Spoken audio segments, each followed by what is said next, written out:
motherfucker. Yeah, today. nigga looking like Pimp C, sounding like Lil Flip, freestyling like a motherfucker. Back on the scene, freestyle king. This nigga stupid.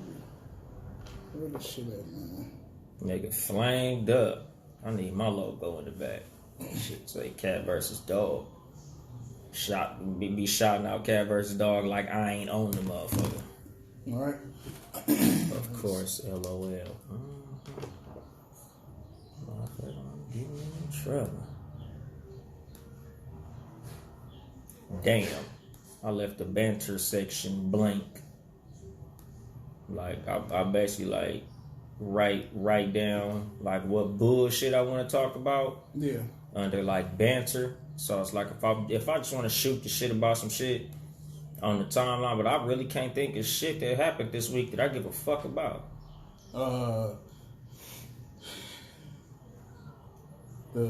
You didn't watch that When They See Us? No, not that. The Black Mirrors.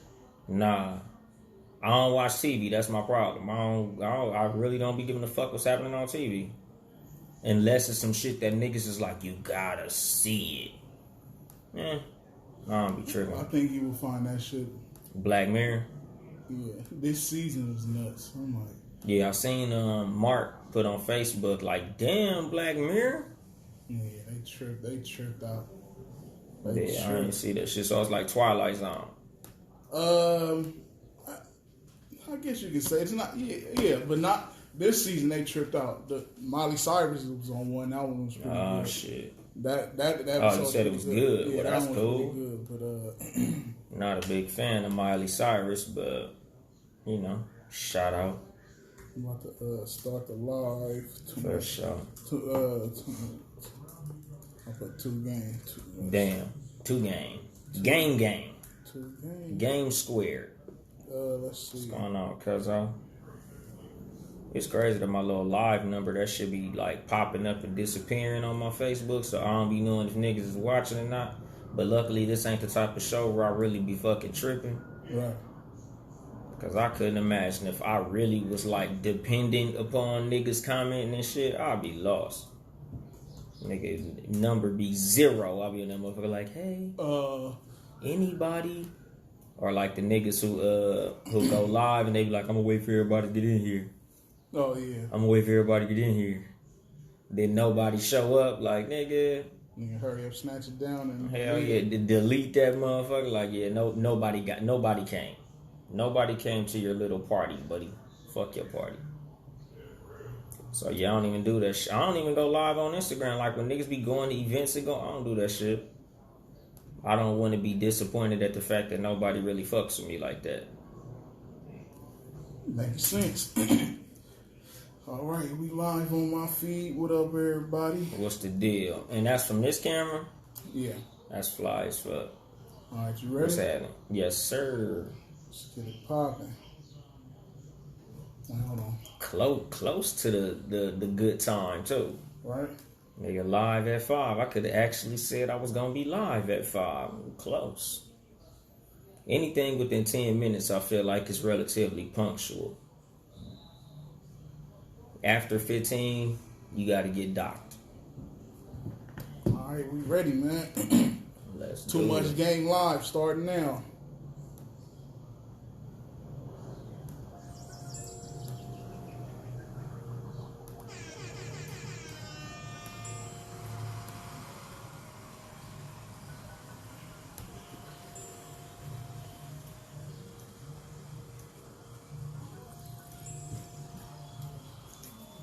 And then there was bass.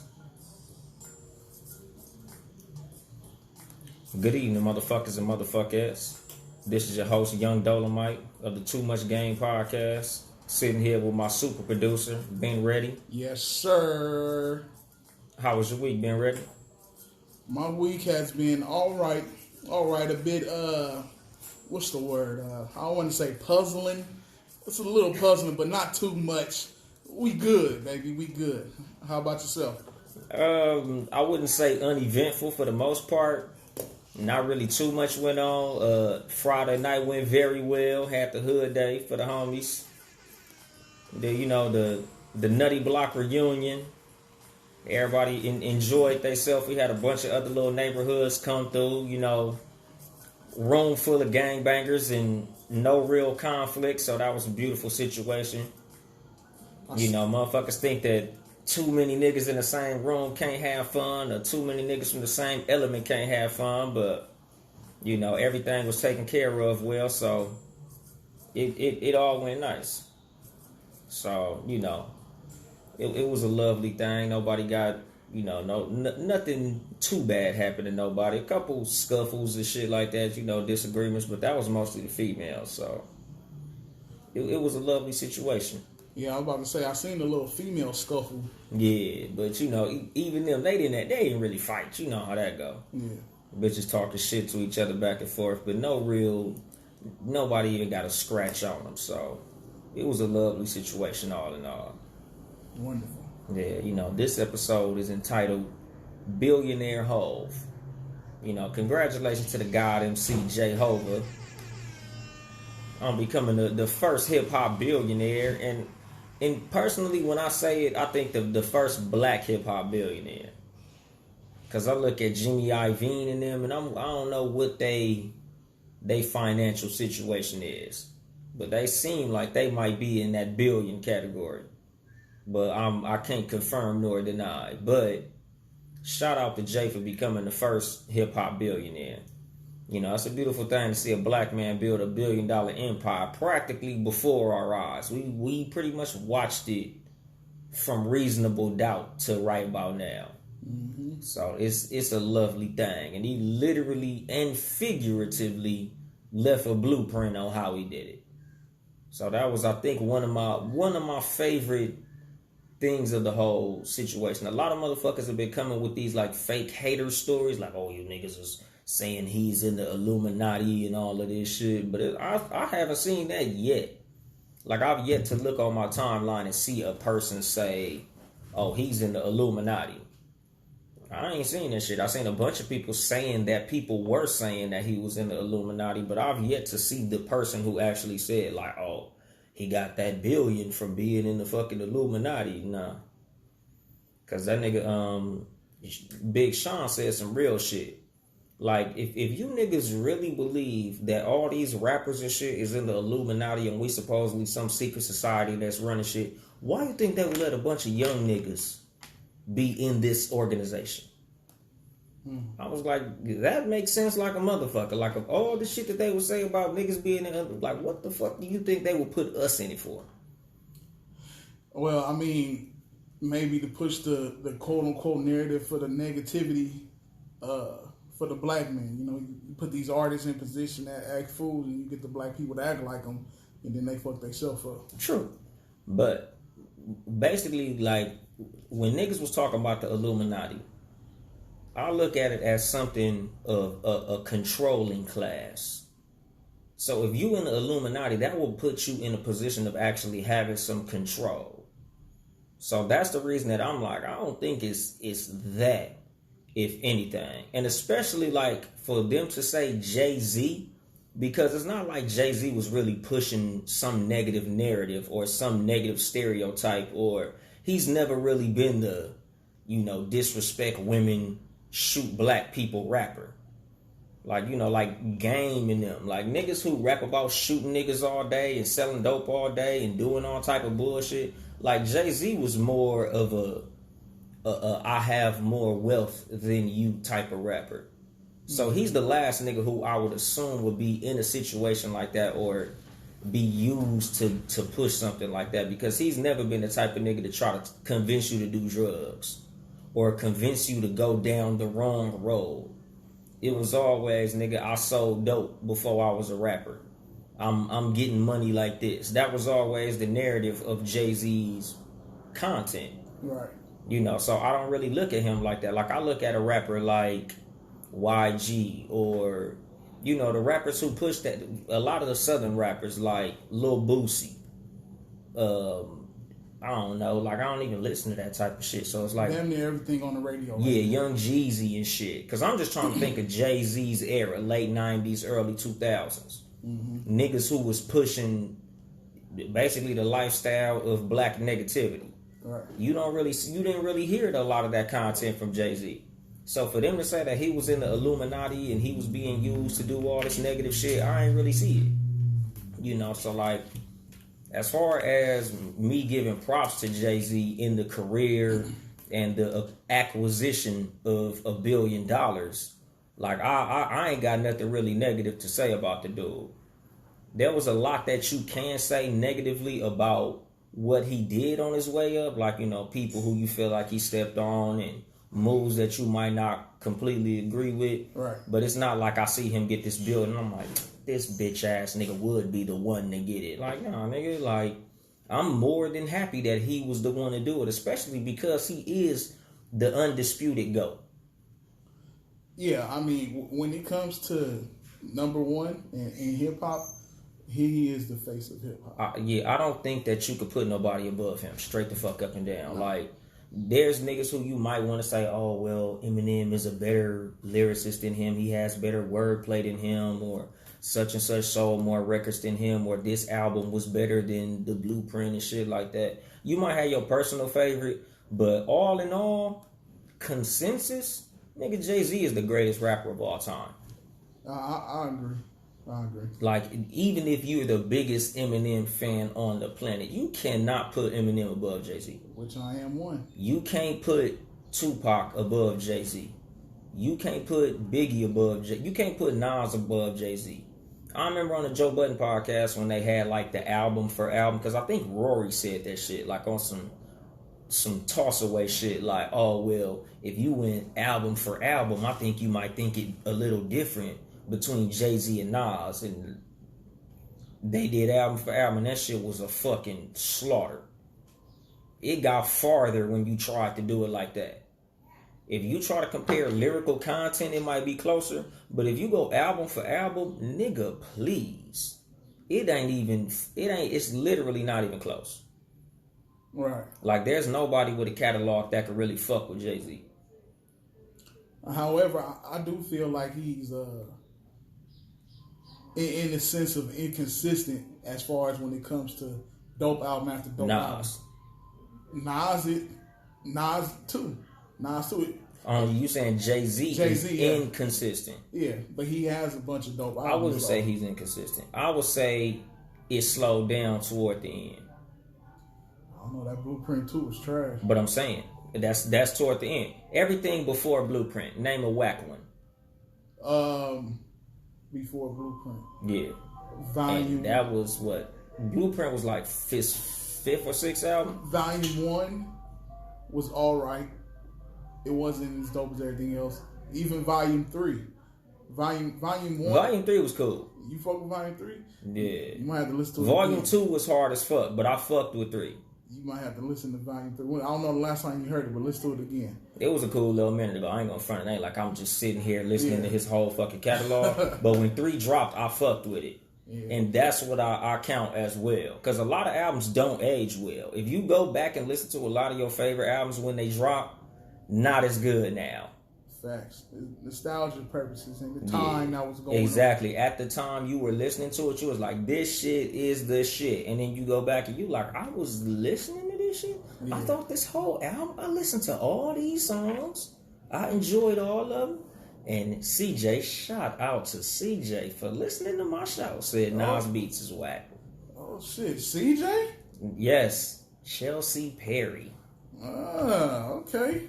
Juicy food. But yeah, nigga, like, as far as Jay-Z's albums, especially at the time they all dropped, you wouldn't really say like, oh yeah, this nigga dropped a dud on this one. Because to me, Holy Grail was a dud. Yes. But again, I'm not saying inconsistent, because when niggas start getting into those latter years, you know, and it start getting a little fuzzy, the sound start changing on them, niggas lose a step, I feel like. Yeah. Cause like E40, and you know I'm a gigantic E40 fan. You know, when that sound start changing and motherfuckers start trying to reinvent themselves and move into different little pockets, right? Shit start getting a little fuzzy for them. Cause American Gangster was cool. But a lot of people do not like that album. That album, I love that album. I like that album. Blueprint 3 was trash. Yeah, it was garbage. A couple songs in there. Yeah, I mean, but nobody has a flawless catalog. Closest one, maybe Rick. I'm finna say that's the only one I was gonna accept. If you'd have said Rose, yeah. Or put it this way, having a catalog that long, and being able to consistently have bangers, Rick Ross he's up there, and he's one of the most underrated. When you really talk about rappers who are underrated, Ross, he up there.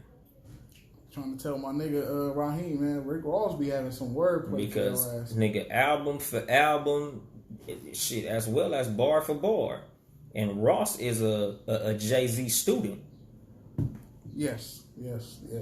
He at first I thought that nigga T.I. was the down south Jay-Z, but Rick Ross for sure that came and took that over.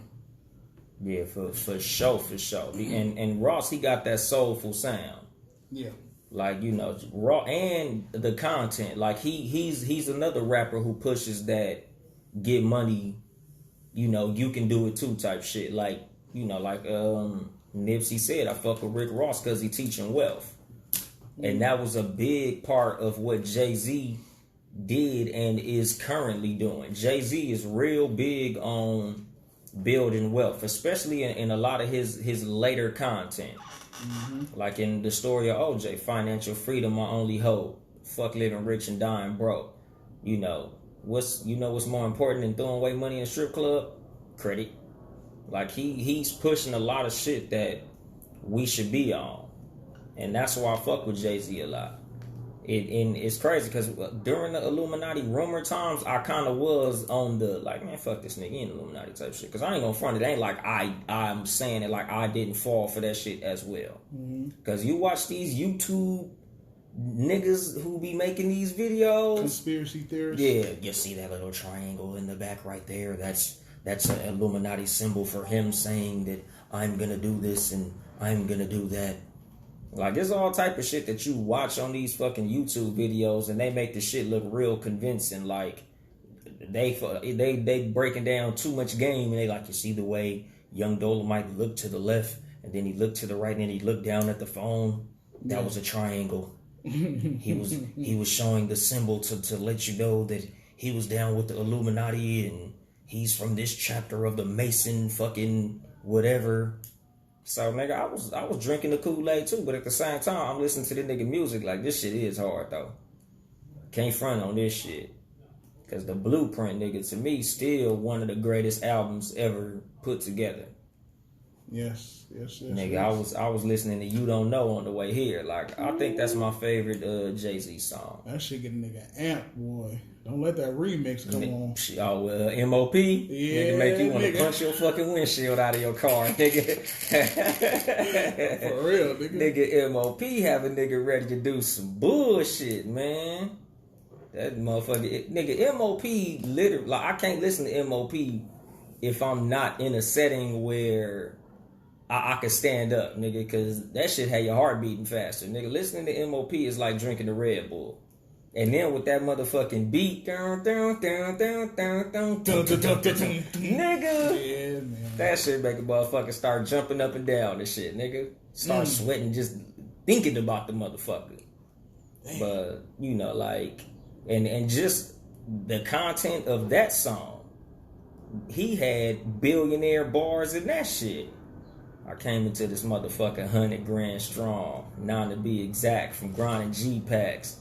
Put the shit in motion, ain't no rewinding me back. Could make 40 off a brick, but one rhyme could beat that. Like, that nigga gassed that whole song. He didn't waste a single bar in that shit. 1 million, 2 million, 3 million, 4. That nigga was killing it, nigga, that's what I'm saying, nigga. I'm like, God damn. Like, nigga, I'm what, 18 when that shit came out? That motherfucker came out on September 11th. Yes. The day the towers dropped. 2001. I'm like, God, because it's like you so traumatized from watching the fucking towers drop. And then this nigga album come out, and I don't know how I got my hands on it, because I know for a fact I ain't buy the shit. One of my partners brought that motherfucker to my house. And it's crazy, like, how, depending on how big you are of a hip-hop fan, where you could really remember where you were and what you were doing when you heard a certain song or heard a certain album. Like, I remember sitting in my fucking dining room and shit in my apartment, and my homeboy running up my steps. Like, you know, when you live in them raggedy cheap apartments, you could hear niggas coming up the steps like doom doom doom doom doom doom doom doom, like they thinking somebody's sprinting up my steps. What the fuck? You know, so I go to the door like, God damn, what the fuck wrong with you? He like, hey nigga, you gotta hear this fucking album, my nigga. No, what the fuck you talking about, my nigga? What the they hit another tower or some shit, nigga? That's what I'm thinking. The way that nigga ran up my steps, nigga, I'm finna go turn the news on. Nigga, I'm thinking terrorism didn't hit again. Right. He like, nah, nigga, you gotta hear this motherfucking Jay-Z album. This shit hard as fuck. Nigga, so we put that motherfucker on, nigga. I think the first song I had heard off that shit was The Ruler's Back. I'm like, that, yeah. God damn. That was one of hip hop's most perfect albums. Yeah. From the beats, the rhymes, hooks, just everything. The flow, the topics, all of that shit. Yeah, that shit was like Kanye West coming out party. Yeah, girls. You got all that shit. You got the one shit for the Hola, Jovito. You feel me? For the Spanish joints, you know what I'm saying? Yeah, nigga, that shit was crazy. Song Cry, like that nigga had. Oh, Song Cry. That nigga had janks on that motherfucker. You don't get a nigga back like that. Nigga, that's I'm like, nigga, this motherfucker right here, Ain't No Love in the Heart of the City. That shit was another lie. Oh my God, nigga. Takeover. Like when I heard Takeover, I was like, oh my, did this nigga just end Nas' career? Because when I first asked Nas, he don't want it with Hov. No. I was like, oh, this motherfucker is clowning.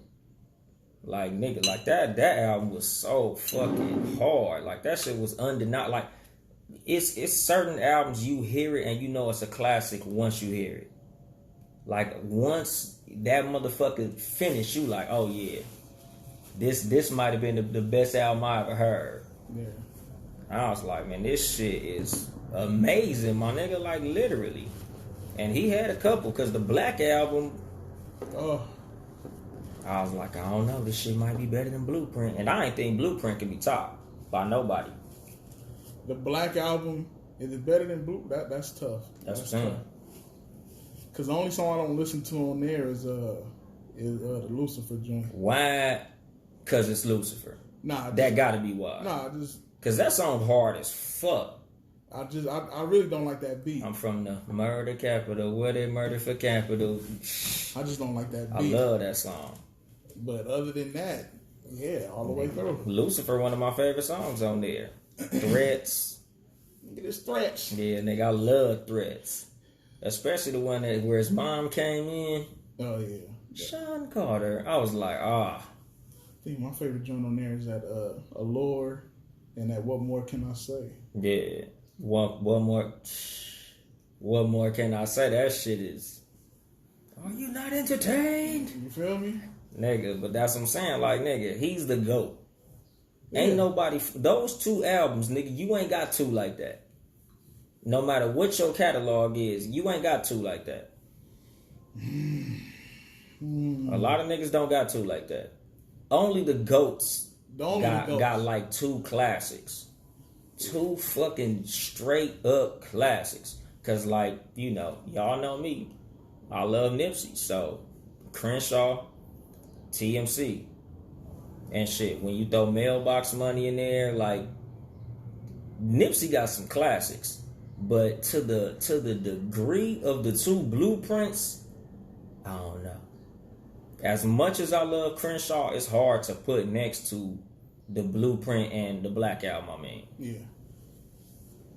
Nigga, the Black Album and the Blueprint was like, nigga, it's hard to put two up against those two. Well, like All Eyes on Me and the 7 Day Theory. Right. Them two motherfuckers, that's two like Them two motherfuckers was crazy. I could go into debate, but I'm not gonna do it. But them. You said into debate or to the bay? No, into debate on other people that has that. Got two in that kind of category. Because Nas would be in that as well. What? It was written in Illmatic? It was written Illmatic, and the second one. It was written was the second. It was written. Well, unless you're talking about. No, it was written. No, it was written Illmatic and Stillmatic.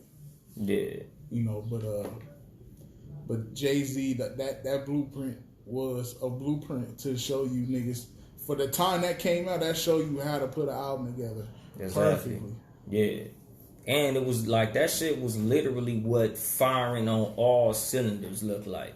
Yes. Like, everything in that album was done perfectly. The beats was fucking crazy. The bars was fucking crazy. Because wasn't Renegade on that shit? Mm-hmm. And, you know, again, niggas say Eminem killed him. That's debatable. That depends on your personal, you know, what you felt like. Because to me, Eminem said a lot of shit. But to me personally, Jay-Z said better shit. To each his own. That's what I'm saying. It was because Eminem's wordplay is unmatched. Nobody, wordplay wise, nobody is fucking with Eminem. I don't think there's nobody who could fuck with him on wordplay. But depth of content and flow, Jay-Z, nigga, just how he ride the beat and just the way he say shit and what he be saying, Eminem ain't fucking with that shit. Like you like, put it this way, you could take the beat out and just listen to what the fuck Jay-Z sang. You could read it and be like, damn. Oh yeah, without a doubt. Eminem, you be like, ooh shit, ooh. But it's like a nigga who could dribble real good but can't really shoot. He don't score a lot. Don't play my nigga like that, man. He don't score a lot. Now in the later days, he wasn't scoring a lot then. Oh, come on, man. The first 3 albums, come on, man. But did you feel it though? I love them albums. You liked them. No, I love them. But did you feel them? Yes. Well, you gotta understand. Even then, I was still doing music then. So Eminem was more of a rapper's rapper. So when you go into the technical side of it, you listen from all technical side and the words that he's putting together and how he brought it. But that's what I mean. You're looking at like the skillfulness of what he's doing. Yeah. Like it's like to me, like it's like watching Kyrie Irving dribble a basketball. You're fucking amazed. But Michael Jordan didn't do a whole lot of dribbling, but he was getting the ball into the fucking basket a lot at a hell of a clip. If Hov is Michael Jordan, M is LeBron.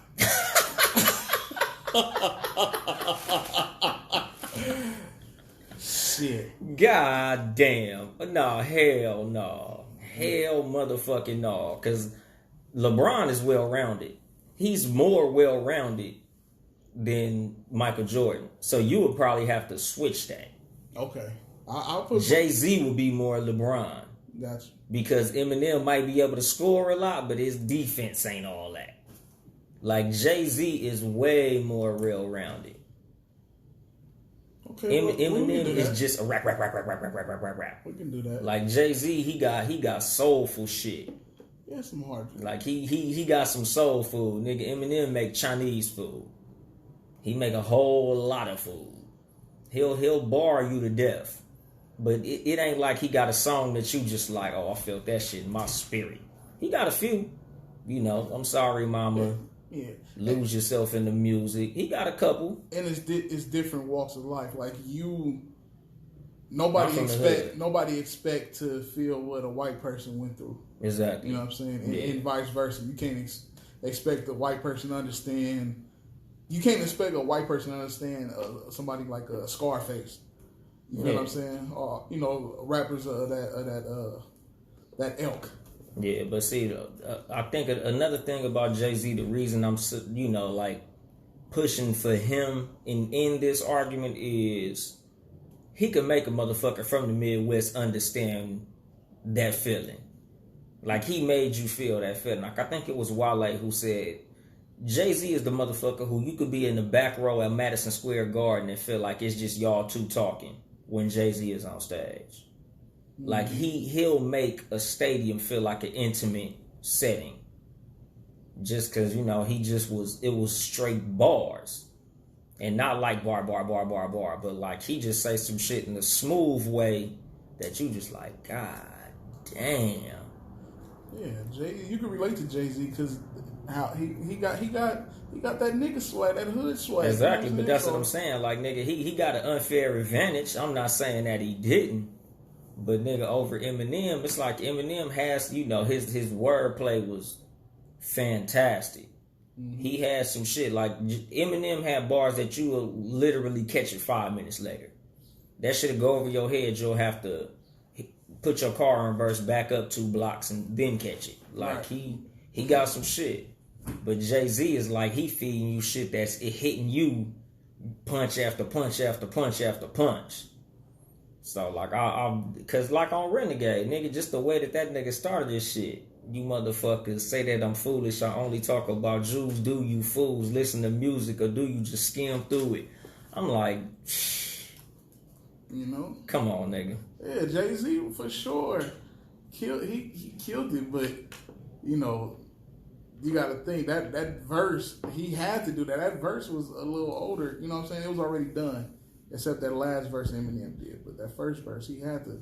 Jay-Z probably heard it like, yeah, I got to do it. Yeah. I had to hustle my back to the wall, ashy knuckle. You know what I'm saying? I'm like, yo, that nigga served that shit.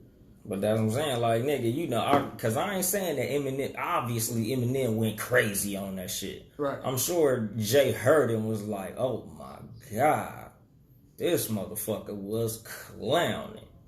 Let me go in that motherfucker, you know, I'm gonna have to put a little bit of extra sauce on this motherfucker. Yeah. You gotta throw you gotta swag Eminem out the game. Yeah, exactly. He ain't gonna. You can't. You ain't finna out rap Eminem. Yeah. Like you gotta hit him with some shit that he can't do. And that's what Jay-Z was always good at. Jay-Z was good at being the nigga that told you, since I ain't fucking with it, it ain't cool. Mm-hmm. Like, that nigga put throwback jerseys out of business. The whole reason I wore this motherfucker was because, you know, it seemed like Jay-Z low-key brought it in and took it out.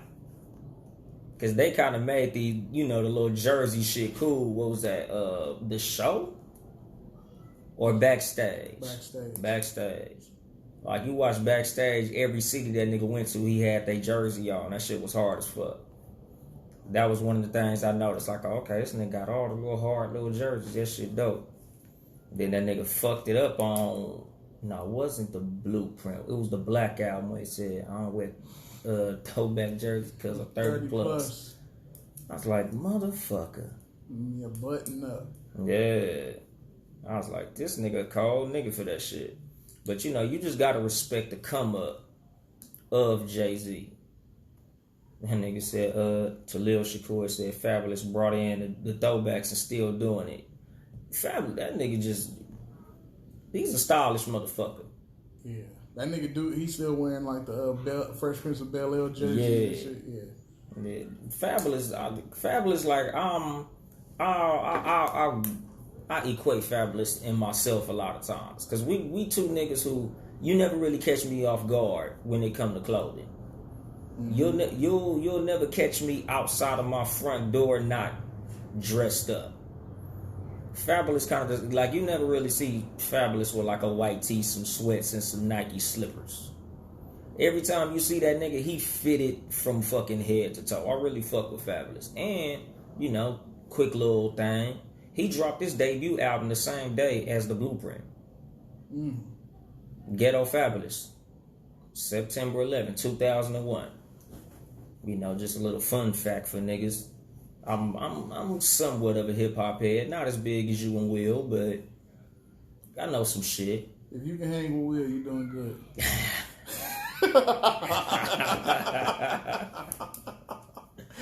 But yeah, like I fuck with Jay. Like, you know, he knew the difference between friends and associates, friends and colleagues.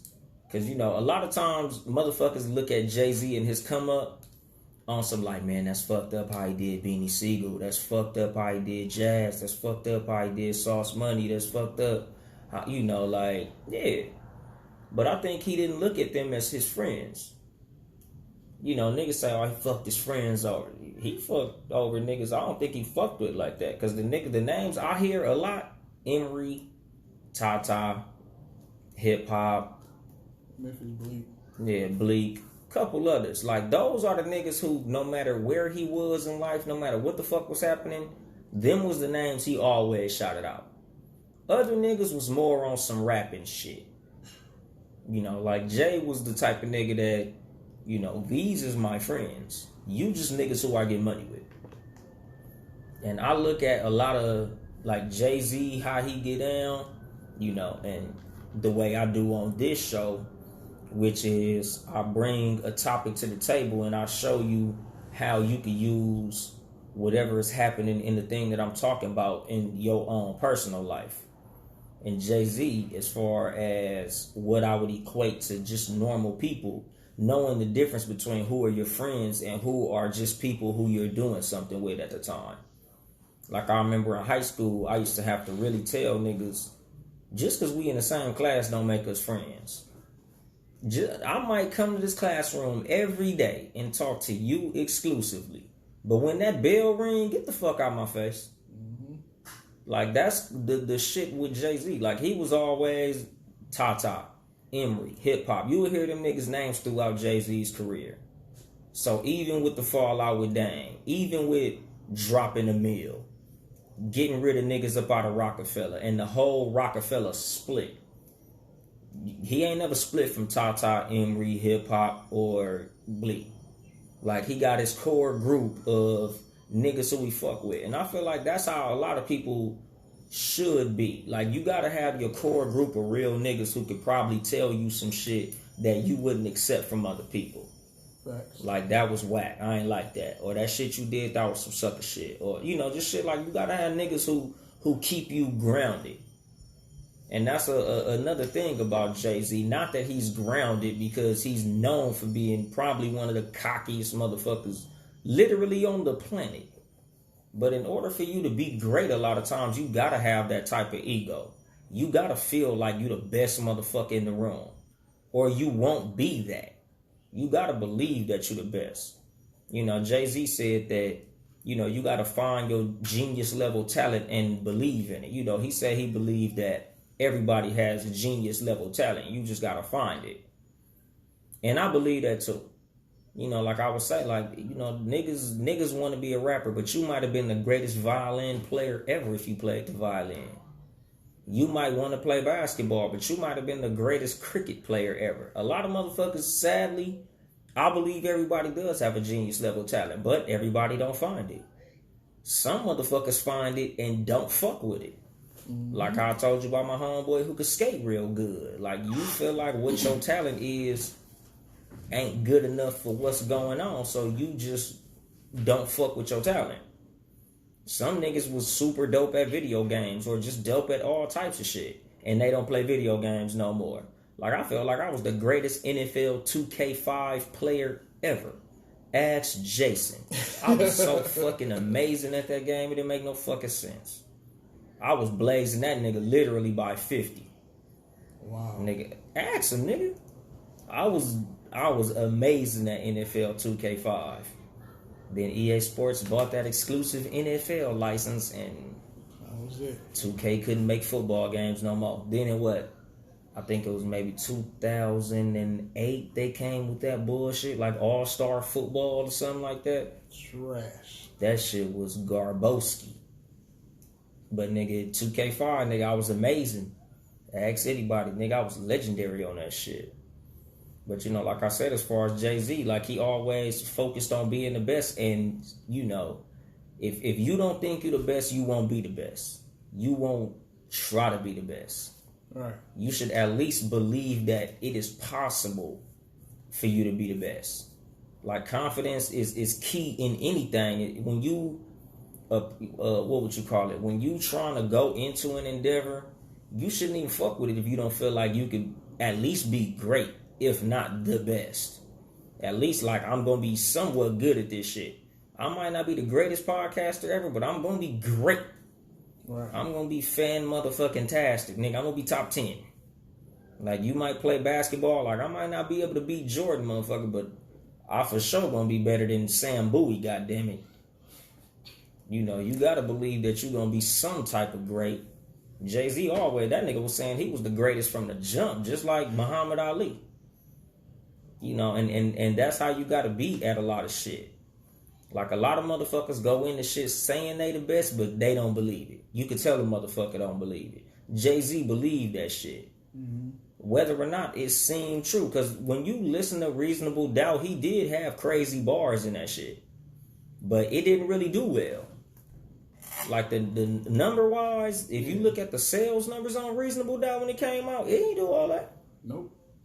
It was, I ain't gonna call it a flop, but it wasn't this great commercial success like people think it is. You know, now that we know who Jay-Z is and we see what it did as far as critically, now it's like, oh, it was a classic album. And nigga, when that shit came out, niggas wasn't really fucking with that shit. You know? Hey, the crazy part is when it came out, right? I remember after it came out, around this time, Volume 1 was out. And I was in a warehouse? Music warehouse. Yeah. I was in music warehouse. Warehouse music store. Yeah, warehouse music store. And I'm in there looking at CDs and shit, and I pick up a magazine, and I look. I said, damn, Jay-Z got a new album coming out?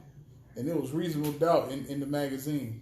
God damn. But mind you, Volume 1 is out, which came out after that. Mm-hmm. I'm like, damn, what the fuck is this? But the crazy part is I knew what, the single he had with Mary J on there, Can't Knock the Hustle. I knew that song. And Who You With? Well, Who You With was already. That was on Volume 1. So I knew that song, and I'm like, okay, well, I never knew that album came out. Is what I'm saying. Like, oh, never, you know what I'm saying? But that's a trip. Yeah, and that's what I'm saying. Like, you know, and he embraced the lesson in failure.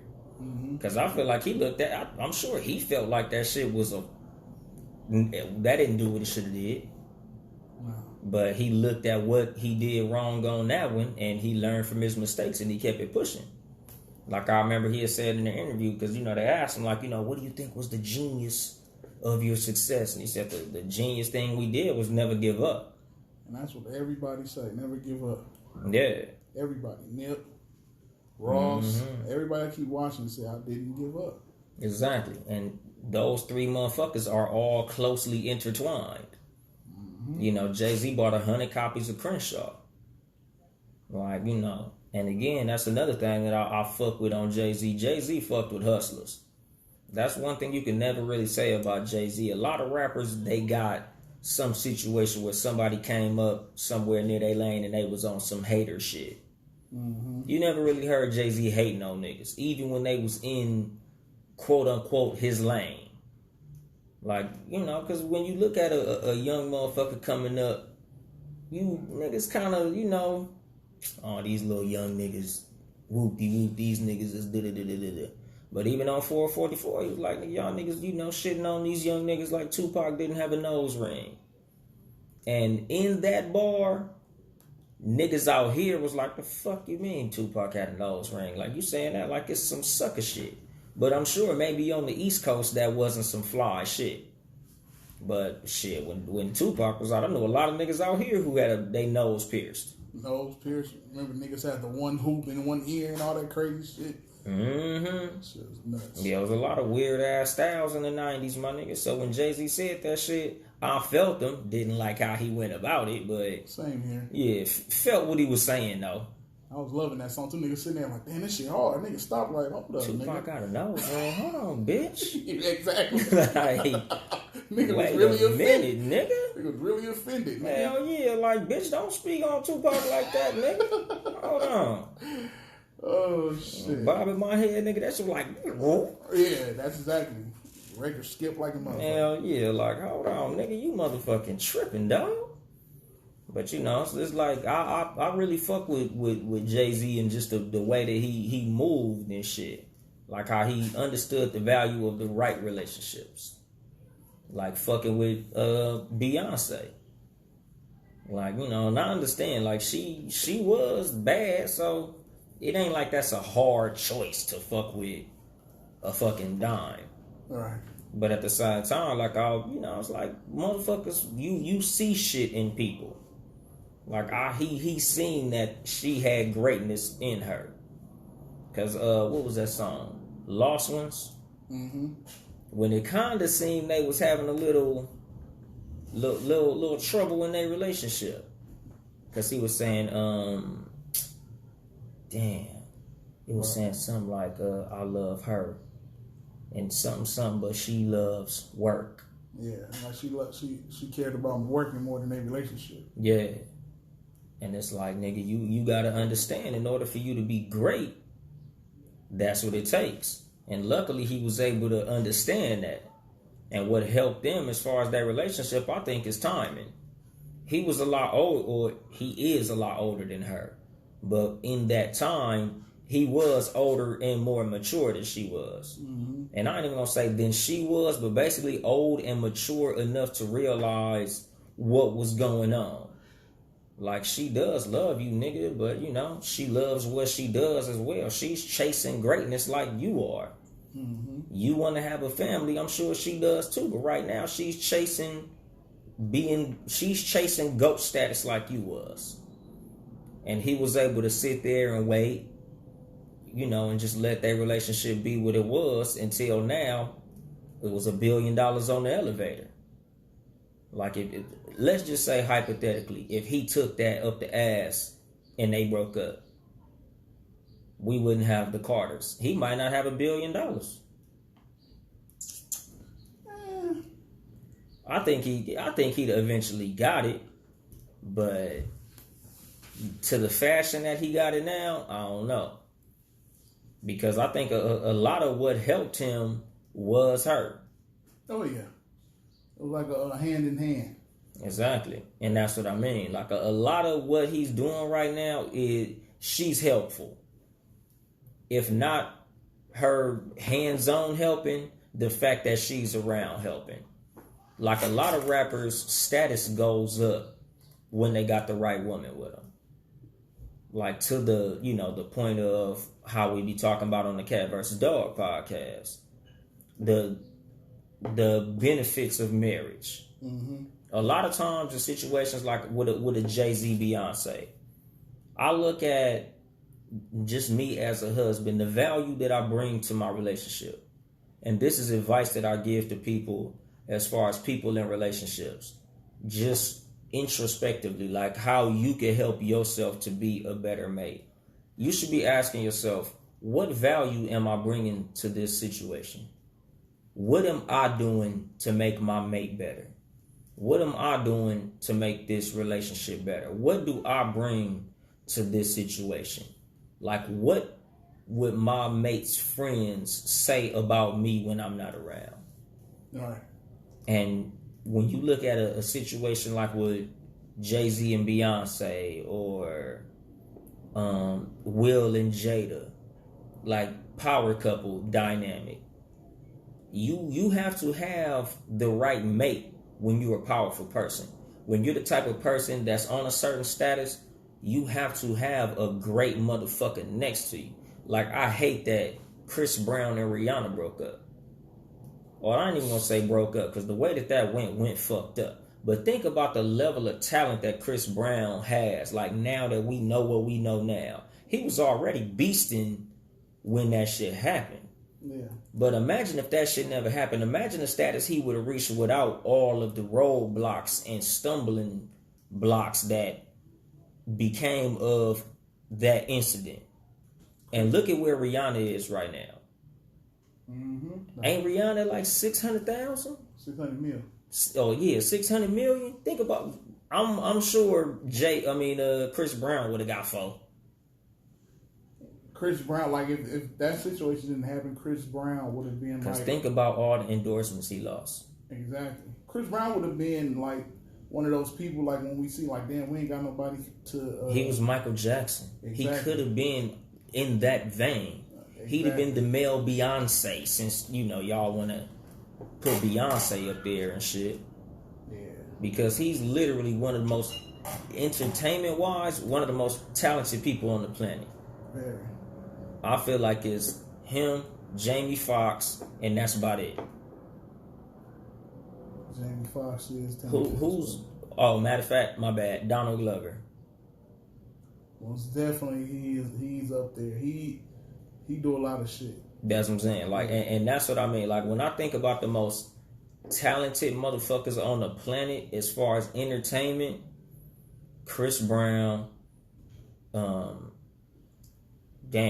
just said the nigga name, Jamie Foxx and Donald Glover. Them three motherfuckers, when you talk about just name something and they just do all the shit well, them three niggas could do it all. I always said Donald Glover don't get enough props from black people. Because he's a dork. Right. And they let that get in the way, like he's still black. Like he's still pushing shit forward. Nigga, when I heard Redbone, I said, oh, he black. That's that whole album. Yeah. What's the shit called? Awaken My Love or something like that? Mm-hmm. That whole album, nigga, that's a soul album. That's a funk album. Yeah. It's a dope ass album. I ain't know that was him. I was like, God damn. And the nigga can rap. He got bars. He can rap like a motherfucker. He can rap his ass off. He's a comedian. He can act his ass off. Yeah. As well as Atlanta, write. good show. Yeah, as well as write these movies and TV shows. Yeah, that's what I'm saying. I'm sure he has a big role in Atlanta as far as the writing aspect of it. Yeah, shit, he did writing for 30 Rock, which is one of a classic show. One of the biggest shows that ever hit NBC. Yeah. So and that's you got to be a bad motherfucker if you can write and white people like it as well. Exactly. That's what I'm saying. Talented as fuck. Mm-hmm. So I look at Chris Brown, and if he would have never beat Rihanna up, him and Rihanna still being together. Her with Fenty and him with whatever the fuck he came up with.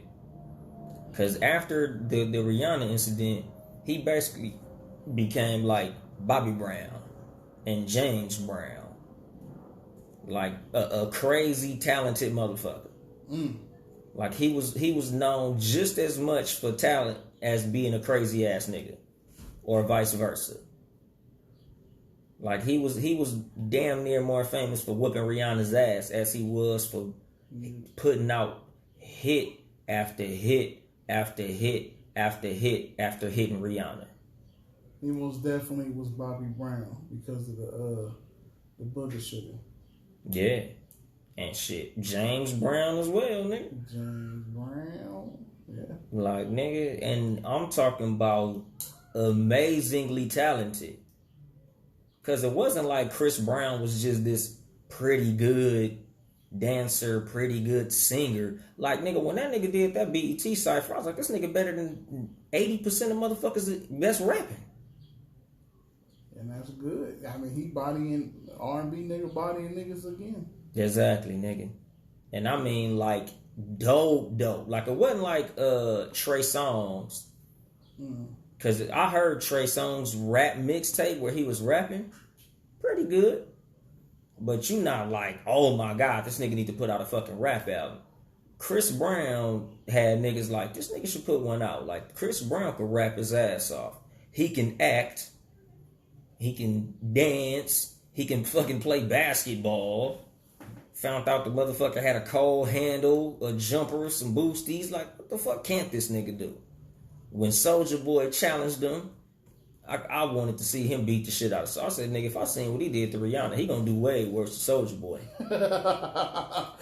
Yeah, that nigga would have put the nasty mittens on that nigga. Nigga, when they posted their little videos of them practicing, I said, oh shit, Chris Brown can fight. And that nigga, Mike Epps said some real shit about him. He said, nigga, you remember them niggas growing up? The niggas who can do backflips real good and they can do all the shit real good. They run real fast and play basketball. Them niggas will beat your ass too. I was like, that's some real shit. Because every nigga in the hood knew that one kid that was good at all the shit. And he would beat your ass. Chris Brown is that kid. Like, Chris Brown was a nigga who could do backflips out of trees and do 4 flip-flops. And He could fucking swim good and dive off the diving board, and he was good, popping willies all the way down the street with one hand and shit, and he'll beat your ass too. Chris Brown is that nigga. Cause to this day, nigga, with the Rihanna shit, my number one question is, what the fuck did she do? And we'll never know. Yeah. Cause like I keep telling niggas, man, like that's what gets lost a lot in this situation. And I understand, no nigga should hit a woman. I'm not saying that. I'm not saying she deserved it. I'm not saying none of that shit. All I'm simply asking is, what would make a nigga literally risk hundreds of millions of dollars? Like nah, nigga. That's a lot. What triggered that nigga? What could have really happened to make him do that? Like, nigga, you are Chris Brown. He was Chris Brown then. Like, it wasn't like he was, just on the come up. That nigga was like 4 albums in. He was already cracking. Because he came in at 16. Well, popping. That was a long time ago. Give me that. That was little boy Chris Brown. When he beat Rihanna up, nigga, he was already that man. He already had double mint commercials and some more shit. They was on the way to what, the Grammys? So it was some type of special shit. And they probably both won one. Like, nigga, they was both on. He was more on than her. At that time, Chris Brown was the big name. So it was like, man, for that shit to happen, and, again, another Jay-Z parallel. She was signed to Jay-Z at that time. Yep, Jay-Z most definitely is the reason why she's big as she became. Yeah, again, the right relationships. And I think a lot of her success comes from his tutelage. I think Jay-Z gave her a lot of game to put her in the position to make a lot of those moves. Mm-hmm. Like, a lot of motherfuckers that Jay-Z touched became very successful. He had his hand in a lot of motherfuckers moving very far forward. And that's a thing that I look at as far as him. Like, when it comes to me personally, I always like to think, or I will always like to be remembered as a person that, after knowing me, you were better for the relationship that me and you had. Like, it was something that I told you helped you move forward. Something that I did for you helped you move forward. Jay-Z has a lot of that impact on a lot of people. Shit, him and Nipsey had a good relationship with each other. Mm-hmm. Because Nipsey would always openly admit, like, a lot of what I did was taken from the blueprint of Jay-Z. And Jay-Z noticed Nipsey on his come up. And Jay-Z fucked with Nipsey a lot, watching him come up. And it's sad because another multi-million-dollar mogul that was very close in proximity to Nipsey, Dr. Dre, seemed to completely ignore Nipsey, which is a fucking black eye on the West Coast. Like, I look at Dr. Dre funny because of shit like that. Like, why the fuck that nigga never acknowledged Nipsey? And Nipsey always said, like, nigga, I wasn't asking the nigga for a beat. I didn't want to co-sign. I just want the nigga to acknowledge the fact that I fucking exist.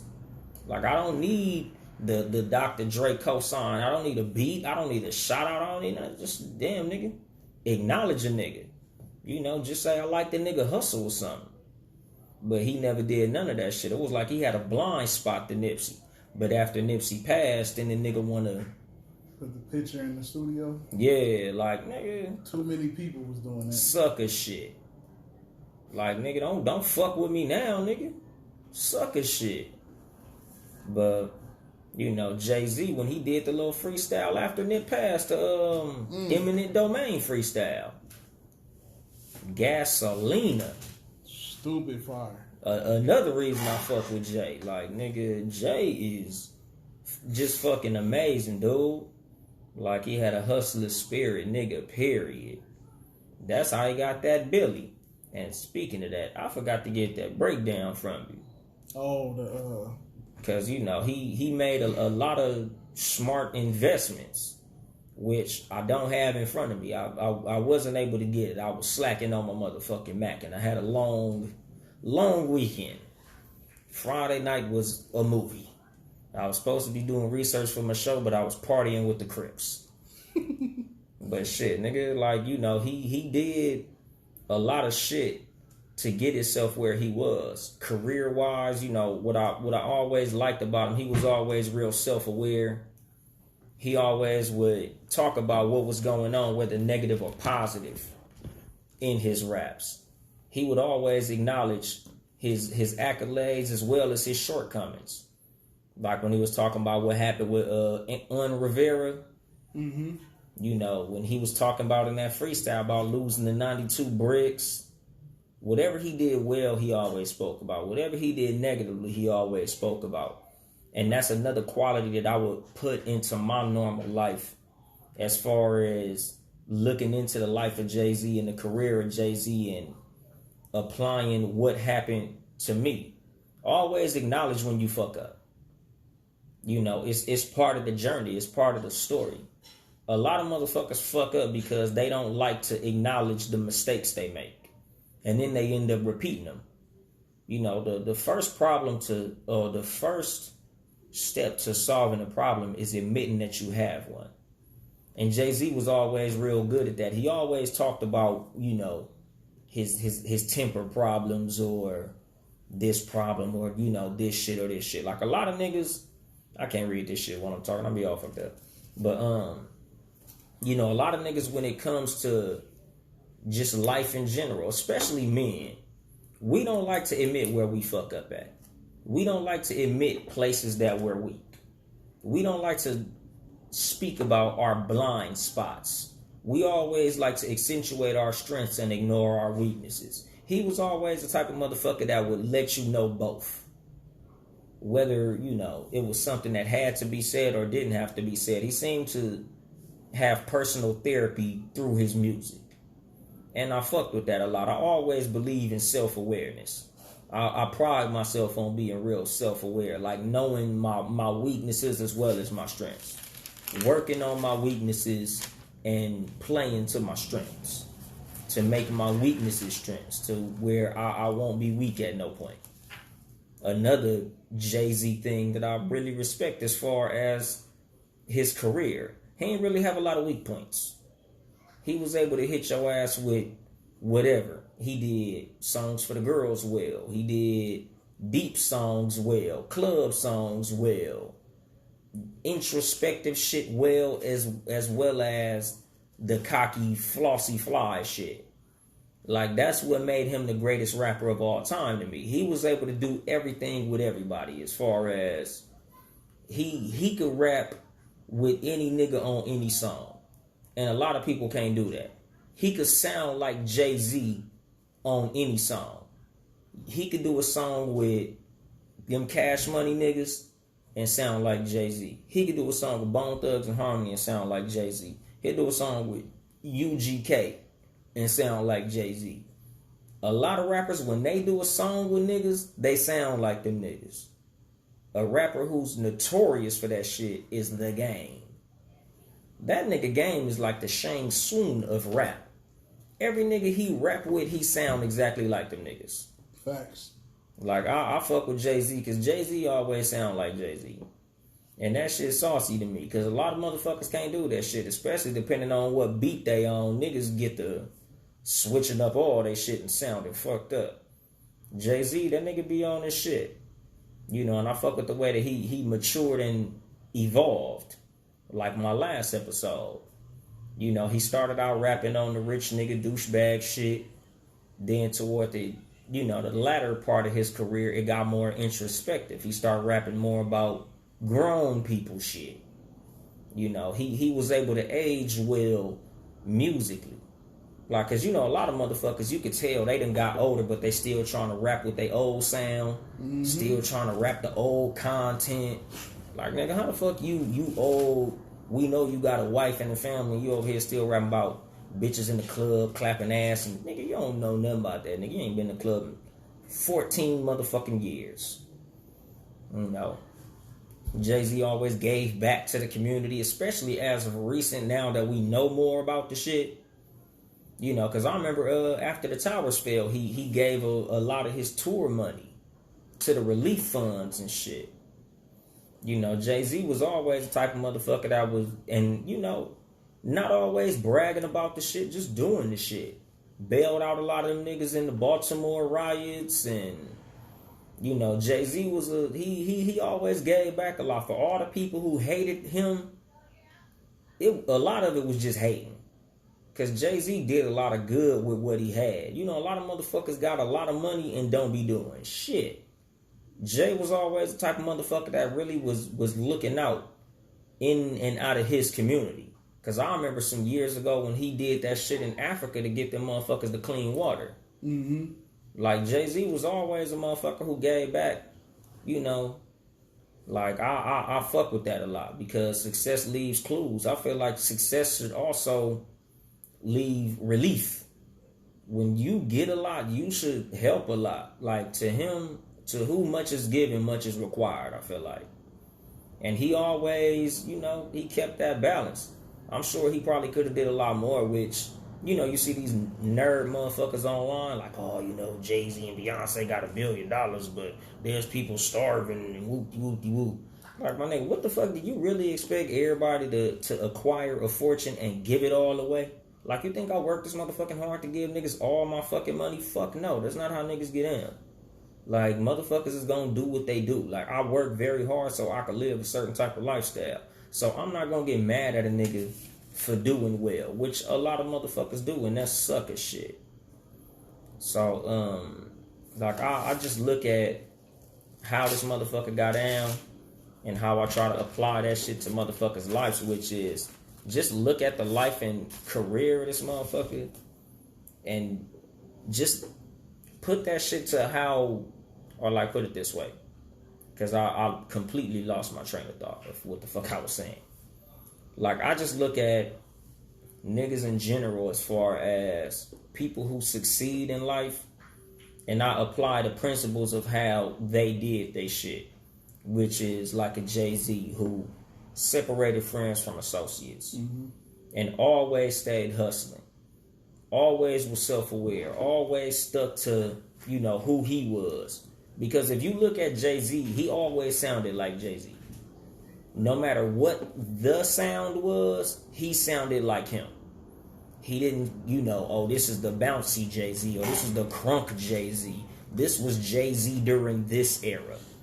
If you listen to a Jay-Z album, it just sounds like a Jay-Z album. It don't sound like he probably made this around the 2000s. He probably made this around this time. Like, nah, nigga, this shit just sound like him. Jay-Z didn't change, the production changed. Exactly. But he always sounded like him. Always Ovito. Yeah, and no matter whose song he was on, he sounded like him. And, you know, when it comes to his wealth breakdown, thank you, super producer. That's why he's the super producer. He's doing super shit and producing. This nigga got the fucking, the breakdown. Armand de Brignac. However you pronounce it. $310 million. I ain't gonna front. I don't know what the fuck that is. Champagne, he owned 100% of that. That's Ace of Spades? Probably so, yes. Yes. God damn. I don't know why they ain't just write Ace of Spades on that shit. But you said he owned 100% of that? 100%. 310, goddamn. This nigga got more money on liquor than most niggas got in everything. Yeah, that's where a majority of his money is at, in the liquor. Yeah, because $100 million of Duce, $100 million in Title, Rock Nation, 75 fucking million. And that's each album.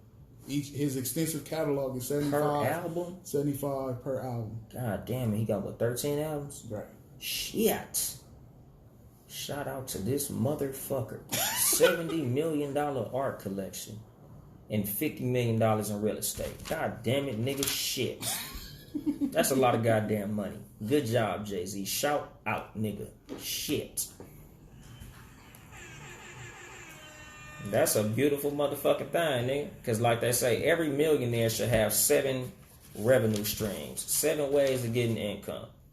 You know, whether that be investments, property, your regular income, and this is just off the top of my head. This ain't even shit that they say. This is just some shit that, you know, I don't know. Intellectual property, you know, and other little hustles this nigga got. Ace of Spades, Deuce, Title, Rock Nation, his art collection, real estate, and And that's Beyonce. Beyonce. And that's not even what he got in car collection. Yeah. You know what I'm saying? Exactly. Like liquid cash. Yeah, that's not including the jewels. Mm-hmm. So some millions left off of Exactly. Because I remember, what was that nigga Joe Bud that said, I thought that nigga been a billionaire. He probably just reported that he got the billion to keep the IRS off his ass. Right. Which is also true. Nigga, we don't know what the fuck that nigga really got. He might have more than that. But just the practical wisdom, study greatness. Success leaves clues, and a career in life like Jay-Z left a lot of clues. If you listen to his catalog, just like how I will always big up the career of Nipsey Hussle, because he left the blueprint in his music. Jay-Z was the same fucking way, and I think a lot of what Nipsey did as far as doing that, he got from the blueprint of Jay-Z. No pun intended. I learned a lot from Jay-Z. Just say that shit. Like, and if you really study a motherfucker like that, you don't have to be a rapper to become successful off of looking at the fucking blueprint of this nigga. Because a lot of what his blueprint was this is my main source of income. How can I turn this into other sources? Like the bar that I dropped on the last show. If somebody would have told him that Hov would sell clothing, not in his lifetime, wasn't in my right mind. Like with the Rockaware shit, which is one that we didn't even bring up. I don't know how much money is coming out of Rockaware, if he's still getting money out of it, but different motherfucking revenue streams. Whether you like them or not, you gotta respect this hustle. And it should be an inspiration to all of us that a kid from the hood, a child from the hip-hop generation, could create $1 billion empire without kissing nobody's ass. He literally did it his way. He did a whole Jay-Z career sounding like Jay-Z. He didn't sound like nobody. He didn't really kiss nobody's ass. He did it the way that he chose to do it. And you gotta respect that. Or, in his words, if you can't respect that, your whole perspective is whack. Maybe you'll love him when he fade to black. And I'm gonna drop the microphone on that shit. This is your host, Yung Dolemite, of the Too Much Game podcast. If you want to support us financially, it's patreon.com/Townhouse Media. Town E House Media. Any closing words? Been ready, super producer? When you find something, man, and you good at it, never give up or do it for free, man. Man, real motherfucking life. We'll be back at you motherfuckers next week. Same bad time, same bad channel. I ain't here to help you get bitches. I'm here to help you get better. Too much game.